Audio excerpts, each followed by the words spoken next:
Hello, everyone. Today I'm joined by Deborah Kevin, publisher, author, and founder of Highlander Press. Deborah has spent her life surrounded by books, but more importantly, helping others find their voice and turn their ideas into something meaningful and lasting. In this conversation, I want to explore with Deborah what really holds people back from writing a book, why clarity matters more than we think, and how a book can become one of the most powerful tools for building relationships in business.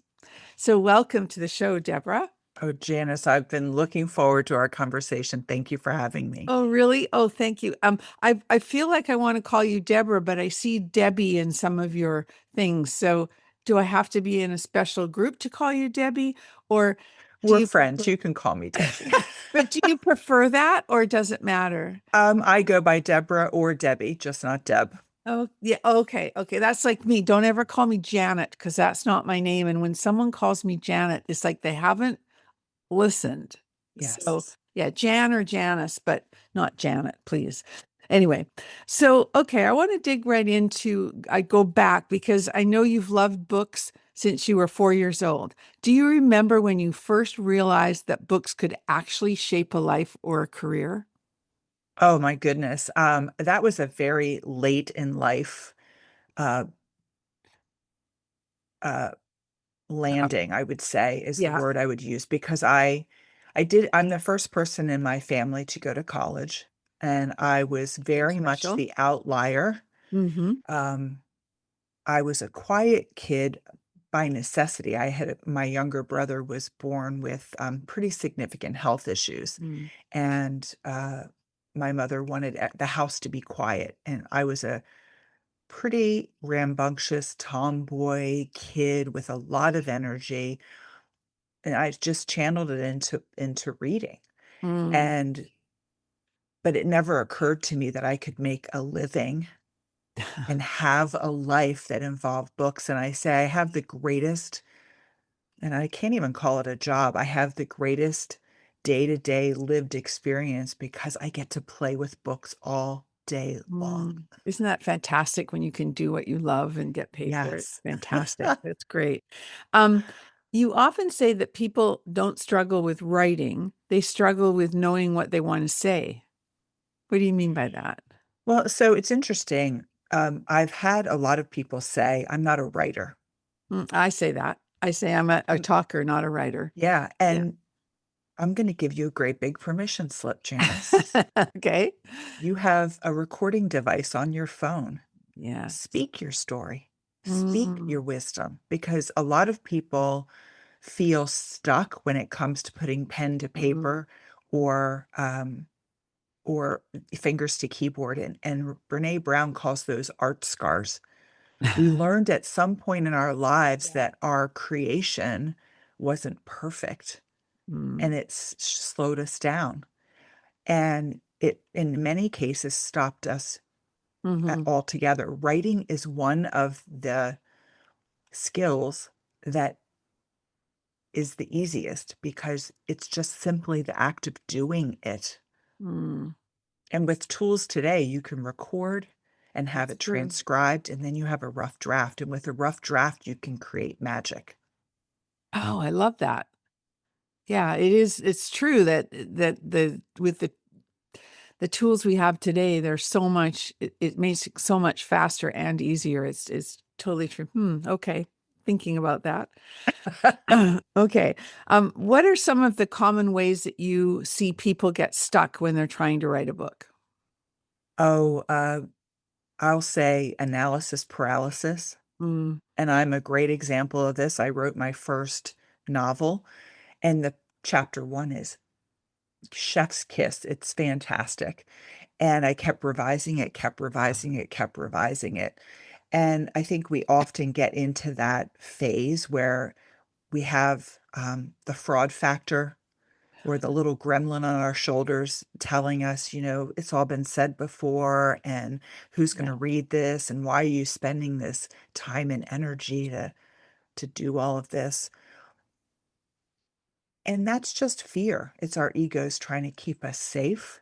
Mm, hmm But the hmm truth of it is we each have our lived experience that is unique to us only. And when we share our stories, we're actually lighting a lantern and showing other people the way that they may not have considered before.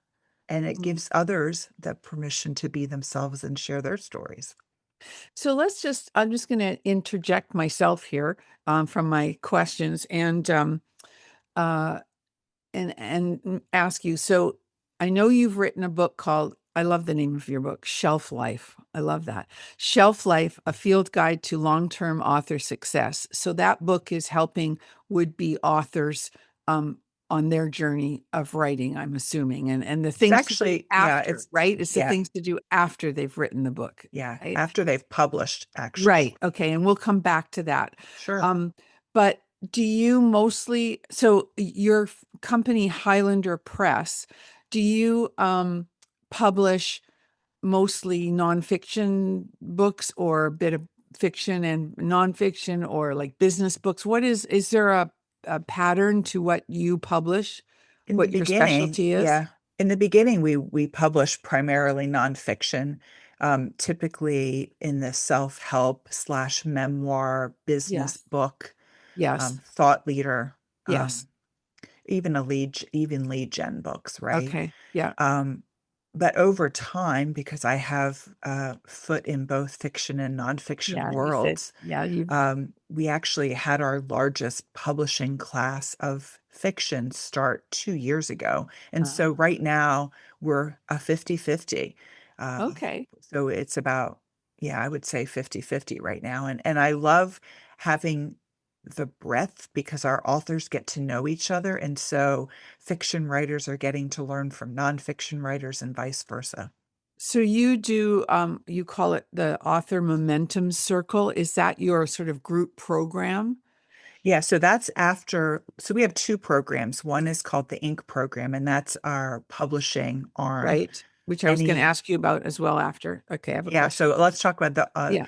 author momentum circle. That's for authors who've published a book, Okay. had a launch, successful or not, and we can also talk about Sure. what makes a successful launch, and they don't know what to do next, Yeah. and so they don't do anything. I call it ghosting their books. Yes.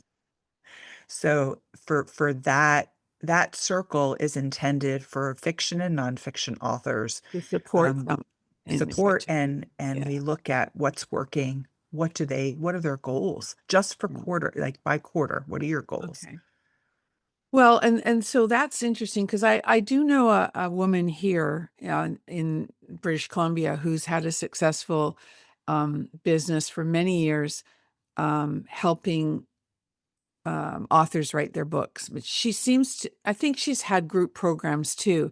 But one of the things I remember, I didn't take her program, but I know some people who have. And one of the things in the promo and everything that I've seen is, and in other people's actually, that I've noticed is that writing the book is like just the beginning. It's like, right? It's how do you promote it? What are you doing to do that?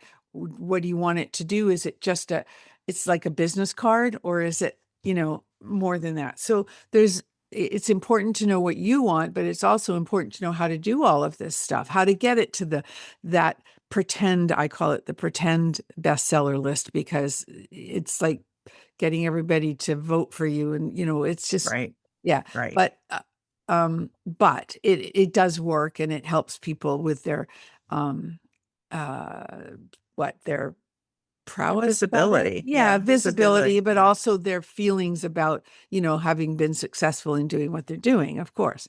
So, okay. So lack of clarity can affect the book, but it can also affect how someone shows up in their business or communicates with others. So all of that, like the after piece, it's like some people I've even noticed won't even mention their book. Yeah. So can you talk about some of that? Yeah. Can we back up one Yes, thing just to say, absolutely. you hit on a really important point, and Yep. then I'll come back and I will Yes. certainly answer your question. Writing is the first step of five. Okay. So there's the writing, which most people really focus on. Okay. time, talent, energy. They focus on that Yeah. writing, which is important because you can't do the second step if you haven't done the first. Sure. And the second step is editing. And Mm. editing, I say, is like giving Michelangelo a piece of raw marble. The manuscript, the rough draft, is that marble. And then you sculpt it into something worth publishing. Then the third step is actually the publishing part. The fourth step is the launch part. And then the fifth step is the long tail of post marketing, post launch marketing. Sorry, my husband called just when I was thinking of what you were saying and trying to stop the phone from ringing. Um, and okay, so what was the second step? That's where I got stuck. Editing. Oh, right. Okay. So, and that's a whole story in itself for me because I know there's, when I think of editing, I think of getting the red pen out and doing the grammar check and so on. But that's not what editing, that's one part of editing, I understand, but there's other parts to editing. And and so is like, do you edit people's books or do you have an editor? Absolutely, Okay, we you edit. do it. No, but Yeah. are you an editor as I well? do the developmental editing, Okay, tell me which what that is, is, because that's the yes. part that, yeah, Yeah, so developmental editing, if you think about how does a story hang together? yes, How does it work in totality? Where is the arc of the story? And there's arcs in yes. nonfiction as well as fiction, and then Okay. there's a total book arc, and how can we make it stronger? So it's really the scaffolding and the way that the book works. Oh, I like that analogy. That's great. Yes. Yeah. And then there's the copy editing, which is the Yeah. traditional red pen. It's Yeah. also called line editing, which is Right. basically a line by line, making sure that the strong word choices and we don't have the word very and a bunch of other things. And then the last major part of editing happens after the book is laid out, Hmm. and that's called proofreading. And that's somebody who's got eagle eyes. And I have the most incredible proofreader. She is extraordinary. You never would want me to proofread your Yeah. book. Okay. So, so those are the three So major the types of editing. proofreading is more about what? The oh, you put the word in the wrong place, or you missed a word here, or it's Yeah, that missed kind the of word thing. here. It could be even things stylistic, like a one that happens very often when a book is laid out is you might have straight quote marks and sometimes curly quote marks. Oh, wow. And so Okay. going back and like making sure that They're all the they're same. all the same. And the My God. reason is even though readers might not catch it consciously, their subconscious is catching it. And so all of those little things. Here's one thing that editing is not. It is not about perfection. Oh, okay. It's about excellence. And there's a big difference. Oh, that's cool. It's not about, okay, what's the difference? So I'll share perfection, Okay. my version of what I mean by perfection. Yeah. So you know the carpets, the Persian carpets that are Hmm. hundreds of thousands of dollars. Hmm. The people who make those are experts at Hmm. carving or Hmm. creating those, weaving Right. those. Yeah. They actually introduce an error into every single one because their belief that only God, the universe source, is perfect. Huh. That's And interesting. almost every book that you read, you can find a mistake. Okay. And Interesting. that's so we're not going for a lot of mistakes, but there may be one in there. Yeah. Yeah. No, And I'm that's, okay with that. I had to get okay with that because I am a recovering perfectionist. well, I think I am too in some ways. And I was playing around with recording the intro to this ahead of time. And because I don't like to read a big long thing when someone's sitting there, but that's why I just read a short one because I did this thing and I couldn't get over this one word. It kept, I'll tell you what the word was. The word was irreverent, and I couldn't say it. And because I was reading from your thing. And so I just let it go because Yeah. that's the way it was, but I don't know if I'm going to use that anyway. So it's just one of those things. But Yeah. anyway, all right. So do you remember my question? Yes, it was about clarity. Yes. So I think clarity comes in a number of ways when someone writes a book. I think number one, they get clear about their value Okay. and they get clear about their lived experience because whether they're writing a business book or a Hmm. nonfiction book, there's their story is in there because Hmm. they have a different view. And very often I'll hear that not only are they clearer, they have more confidence because they're like, wow, I did do that. Hmm. And seeing it in black and white and seeing that they stuck with it and wrote a book is pretty empowering. Yeah, for So sure. I think that that helps them as an author be clear with who's their ideal client, because their ideal Hmm. client is also then their ideal reader. Right. And when they're clear about that, it's easier to communicate. And then it's easier for the ideal client to self-select. Yeah, I just interviewed a woman out of Australia, and she talks about storytelling and how using storytelling in your speeches or in your work that you do as it makes such a difference. And I was just thinking that even when I'm writing like a newsletter, um, if I can add a story in there to go with what I'm talking about, it does make it better. People respond to it in a way that they don't if you just give them the facts, right? But when if I were doing that in a book, I I guess sometimes I might think, oh, that's too personal. They don't need to know that. Or maybe that's too long a story or whatever. So I suppose, do you find that you have to encourage people to add a story here and add a story there? Or you get some of those that they can't stop and then it's too many? Yes, 100% Yeah. both ways. Yeah. And what I've also found is, and I'll share a story. Sure. We had an author who came to me and she had a book, and we offered her a publishing contract, and she turned in her final manuscript. It was exactly 100 pages, and she was very proud of that fact. And chapter two was 50 of those pages. Oh, wow. It was the core of her story. And so I had a conversation with her and I said, look, the rest of the 50 pages are great, but I think that's a different book that you can write at a different time. Your story right now is this chapter two. Oh, wow. And let's blow it out. And the book title of the book is called The Gift of Loss. And it was a story of how she completely transformed her life after her husband was very suddenly and dramatically killed in a car accident when she Mm, had three very young children. mm, And she was unhealthy and I mean just completely flipped her story. But digging back through that was very painful. And yes. so I also have the unique skill that I can look at a story or hear a story and say, there's something that you're not saying, and it's right Mm, here. And mhm. let's blow this out a little bit. And what happens when that happens, when people are Yeah. skimming over the tough stuff? Yeah. That's the juicy stuff. And you hit on a very important point, which is it's too personal.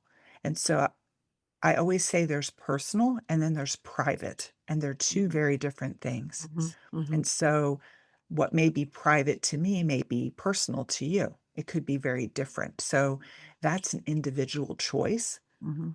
and you get to decide what's private and what you're willing to share. Right. But so this woman though wrote the 50 pages about that episode in her life, and yet she didn't see that that was the story at She first. Yeah, she definitely didn't. Yeah. And she was resistant Yeah. initially. And yet And she'd written 50 pages about it. right, Yeah. right. But it was very surfacey. Okay. Okay. So, I mean, I think it ended up Yeah. being about 170 pages Sure. once we were all done. Yeah. And she said to me afterwards, I really didn't want to do this, but it Yes. was the most beneficial thing I've done for myself because it enabled me to A, feel all the feelings again Yeah. and realize how far I'd come, how Mm-hmm. much more healing how this process was. Mm-hmm. And then I can appreciate my resilience. I can appreciate how I showed up for my children. I can appreciate the choices I've made. So this next question that I was going to ask you, I think you've already answered some of it, but I want to give you a chance to answer it. This kind of makes, okay, I've read somewhere that you believe in magic, manifestation, and intuition. How have those played a role in the way you guide authors or even guide your own journey? And I think you just answered that question, didn't you? So beautifully with that example.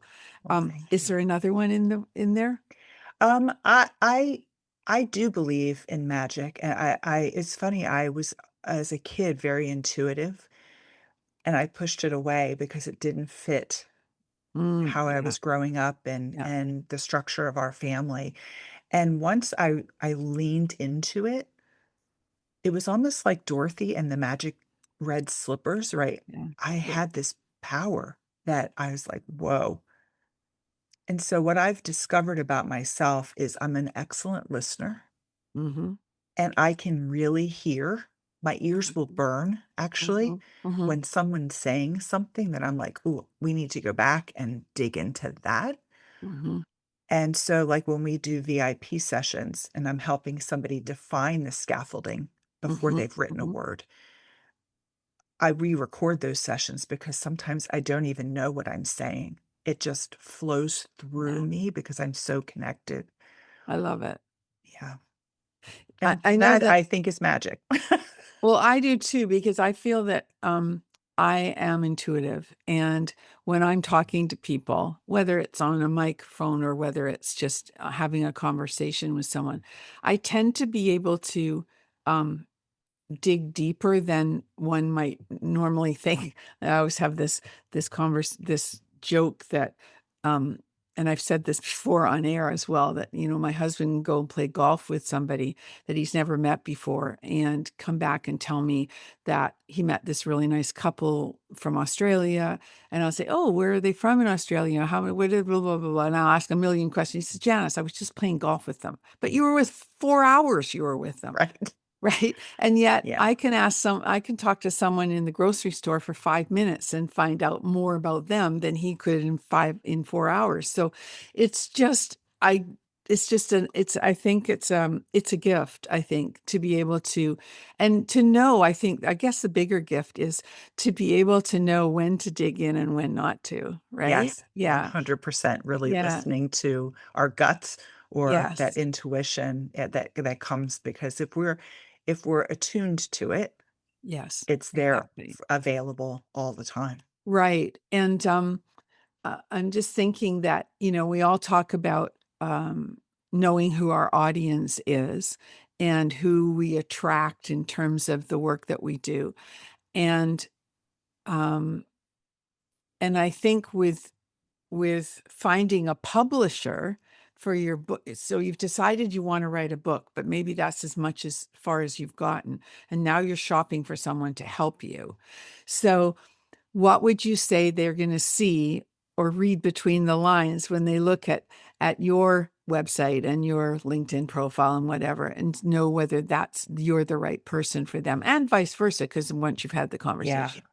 I so as a publisher, we're looking for someone who has at least a rough draft. Okay. So they've got a rough draft, they'll send it to us. Some of it'll be an excerpt, and we 100% of the time give feedback on that excerpt. I do it for two reasons. One is I want them to see how we would be as an editor Mm-hmm. and how our relationship to their work. Mm-hmm. I also do it and provide the feedback on a Zoom call because I want to see how they You see receive the them. feedback. Yeah. Yeah. Because for me, I could publish 3, 4, 500 books a year. Mm-hmm. But for me, being aligned energetically Mm. means that we can go farther, faster together. And so I would much rather limit the number of books we're publishing every year to make sure that they're the books that are best aligned with for both sides. Mm. That Yeah. makes so much sense. All right, I'm going to come back to something you alluded to earlier, that your ink framework. Can you walk us through how, I think it's intention, navigation, and knowledge support both the writing process and the person behind it? Yeah. Thank you for asking. Yeah. Our ink program is something that I created, um, gosh, I 5 years ago now. Oh my gosh, Mhm. 5 years ago. And it was big, came from this understanding that a lot of emphasis is placed on the writing part of the process. Mhm. And so many people don't understand what happens once the writing is done.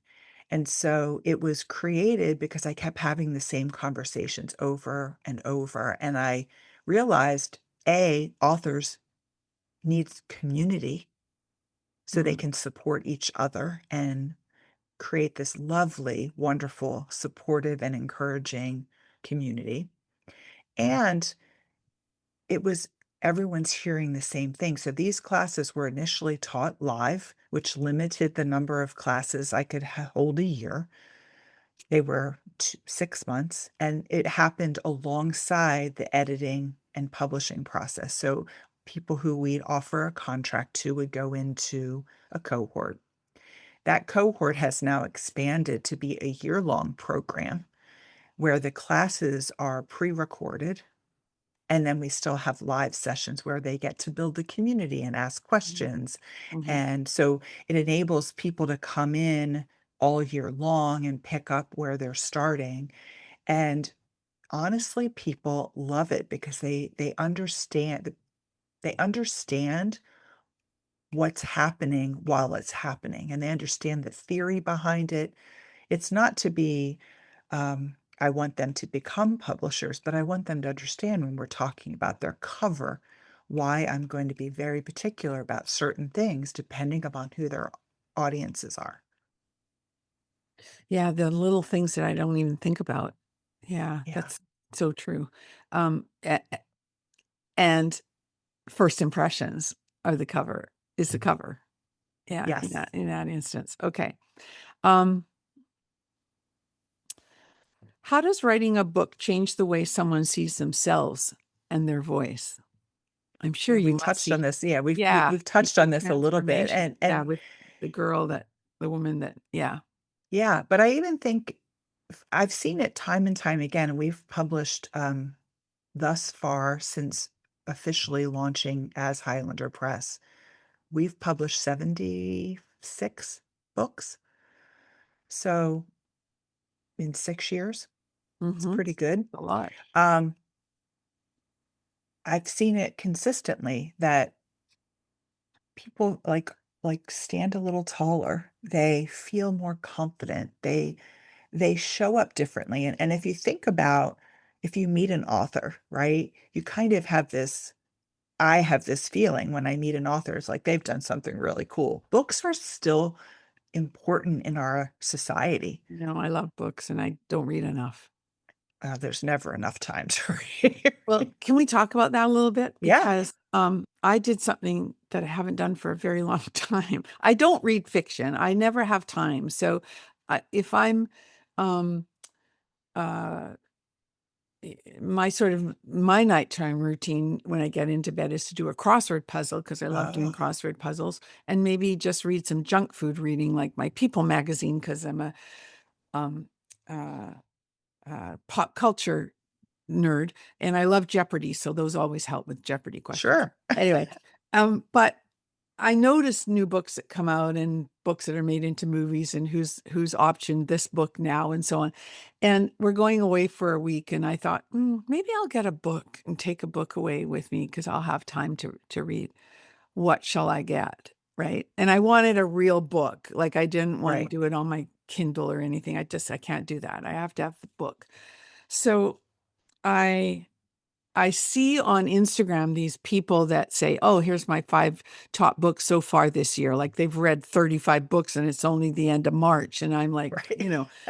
anyway, so I settled on one and my sister reads. And so I talked to her about it as well. And she says, "Well, I think you'd like this book." And I'm so nervous about buying a book because if I don't like it in the first 5 pages, I'm doomed, right? But anyway, long story short, I settled on the big book of the time, and that is The Correspondent. Oh, yes. I have not read that yet, Okay. but it So is on my to read pile, which is a teetering pile of I'm sure because you're a reader. But anyway, I settled on that book and I actually started reading it last night and I'm already intrigued. So that's a good sign. Um, and I think it's funny because where did I read this? Oh, I don't remember, but I noticed somewhere somebody said, um, um, so Jane Fonda has optioned this book. It's in right. yes. But it wasn't on Oprah's book list and it wasn't on Reese Witherspoon's book list, but it was Katie Couric's. And then I started to see, okay, so it's definitely my generation that needs to read it because the woman in the book is 72 or 73. So that's one thing. So I thought, okay, I think I'll probably like it.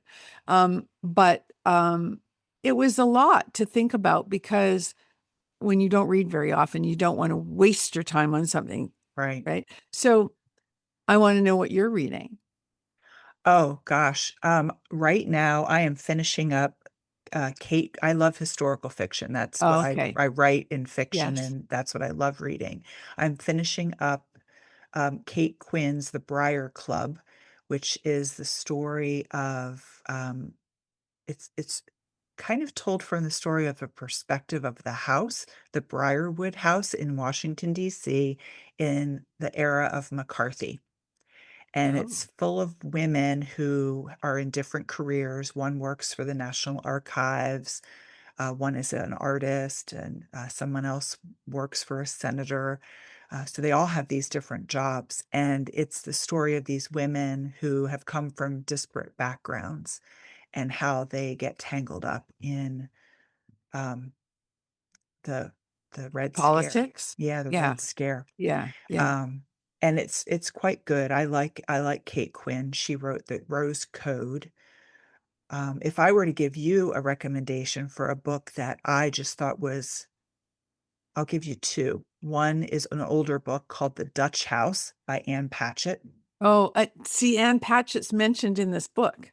Ooh. Yes. Yeah, The Okay. Dutch House is one of the most Interesting. unique stories I've ever read, and it's told. So the premise is a man buys a house for his family that this Dutch colonial that's completely furnished down to the toothbrushes and hairbrushes of the previous residents. They just Ooh. move in lock, stock, and barrel. Ooh, that's creepy. Yeah, so it's such a Okay. good book. And then one that I read last year that is also being made into a film is called Remarkably Bright Creatures. Oh, I don't think I've heard of that one. Shelby Van Pelt. It's her first novel, and it is luminous. Oh, okay. I'll check those both out. Thank you. Yeah, Thank you so much. Yeah, I mean, I hope this is a good sign that I'm getting back into reading because, it just doesn't happen. So I listen to a lot of podcasts, but I yeah, don't read a lot. So yeah, and I love books though. I mean, I've always got books beside my bed. I just never get to them. right. And it's funny, I have a 6.5-year-old granddaughter and she's in grade 1. And she's struggling a little bit with reading. And she said, "I can't read, Grandma." And I said, "Oh, you can. I've seen you read. You've read words to me in a little book." I said, "If you want, I can help you sometime." I did teach grade 1 at some point in my life. I said, I could help you, we could practice together. No, she said, "I'm not interested." Yeah. So we'll come back around to that one. Yeah, for sure. We But we did with my son, who struggled was we did audiobooks and we did them Yes, to and she's from doing that too. school, and Okay. he's an auditory learner, and it was incredible, the The shift, and he's difference. still a lifelong reader now, but Yeah, you've gotta hit them where they are and that's right. hook them. Yeah, I know, exactly. So it's just so funny. Anyway, okay, last question around the books for someone listening who has a story or an idea but hasn't started. What's their first step? Making the decision to do it and then carving out regular writing time, and it doesn't have to be a huge amount of time, but what does happen, and I say this to everyone who asks me this question, put 30 minutes on your calendar when you're feeling most creative. For most people, it's The right when morning. they wake up, Yeah. before they've done anything else. Maybe they brew a cup of coffee, sit down, 30 minutes, does not have to be long, and write. French press coffee. Yes, of course, French press coffee. I don't even drink coffee, so it doesn't even, I don't even relate, but I love that What the French heck? press anyway. Yeah. It's so funny. But yeah, just and then the thing is after that, go for a walk or exercise, because Mm. what happens is the endorphins that get released after you exercise reinforces your desire to be at your writing desk. Ooh, smart woman. Smart woman.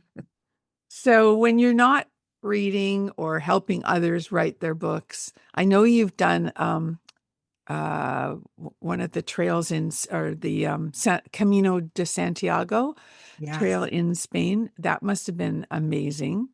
Yes, it was transformative. I Was did it? it over 4 trips.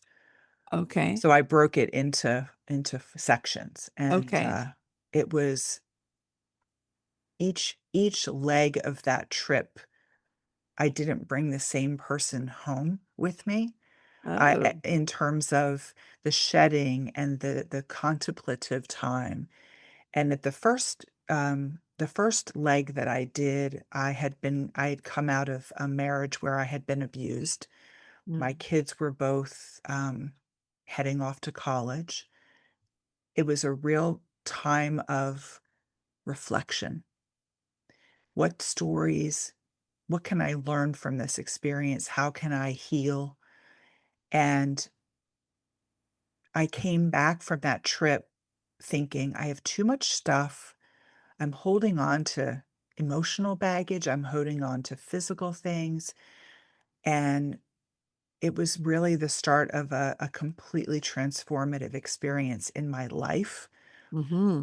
It was also the first time that the only decision I had to make every day was Was what I'm food. having for lunch. Mhm. That was it. So when you went on the particularly the first leg, were you with other people? But when you walked, you is it silence? Is it in silence? Sometimes it's in silence. I went with a small group of other women, with a very dear friend of mine who's out of the UK. Mhm. And so she kind of pulled us all together, and I slept in a room with a woman I had never met Mhm. before. Mhm. You get to know people very Yes. much on a different level. Yeah. There's no artifice, there's no Right. pretense. Some days it was quiet. I will say I never once put my earbuds in. I Mhm. listened to nature and the sound of birds, and you're walking through rural Spain in places that Yeah. you would otherwise never see, Right. Right. and it was just a gift. So have you written a book about this yet? I have not. I've written some essays, and I've Okay. definitely done some reflective work, but I have not written a book about this yet. And I really ought to, because what it also did was it brought me back to my intuition in a big way. Mm. And one of the coolest things that came out of that 8 years um, was me Experience. Yeah. healing Yes. and getting clear that I was very happy not being married. I was Mhm. very happy on my own.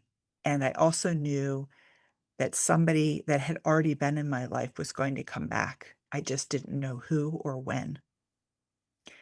Has that happened? It has, and I am remarried very happily to the Someone you love knew of in my high life, school. somebody I met when I was 16 years old. God, that story, I hear that story so often. Yeah, Were and you the cool wanna hear the coolest part? I started having we hadn't seen each other in 30, so we had been together, broken up, been together, were engaged, broke up. Oh, really? So Okay. 31 years had gone by, not a peep, no word, nothing.